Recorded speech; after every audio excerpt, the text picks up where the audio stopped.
Makgoba says the account of the resurrection of Christ, according to the Gospel of Luke, is a reminder to Christians that Easter brings new life. The words of Luke is needed now more than ever. This, says Makgoba, as politics in the world and in South Africa is, among others, dysfunctional, conflict wreaks death, GBV strips survivors of dignity, and excuses are made for genocide.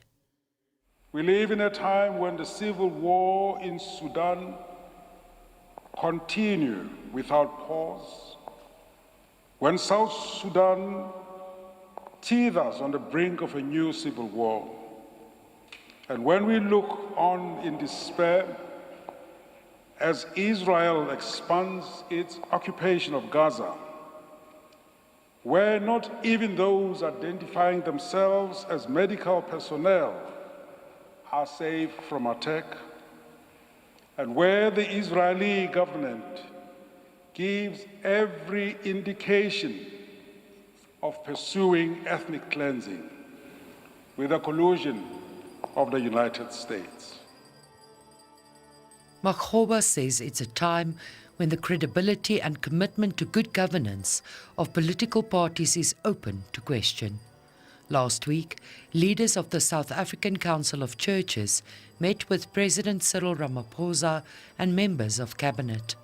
He says the Council objected to the way members of the Government of National Unity engage in grandstanding at the expense of resolving urgent issues. A section of the leadership of the African National Congress clearly finds it difficult to accept that they no longer enjoy the support of the majority of the electorate and still behave as if they alone enjoy legitimacy. The Democratic Party sometimes behaves as if its electoral support entitles it just to override the views of those who represented a far bigger proportion of the electorate in the last election. Makgoba says a successful outcome for the planned national dialogue depends on the process involving all sectors of society.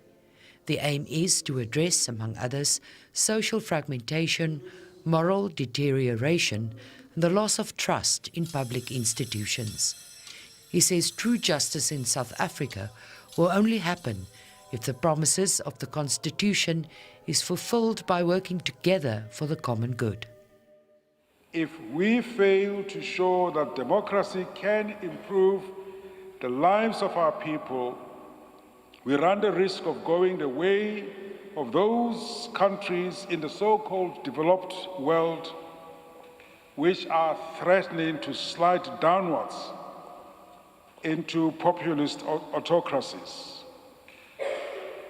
New life and resurrection means turning history round, opening spaces for healing, restoring trust in our public utterances, and building a just world.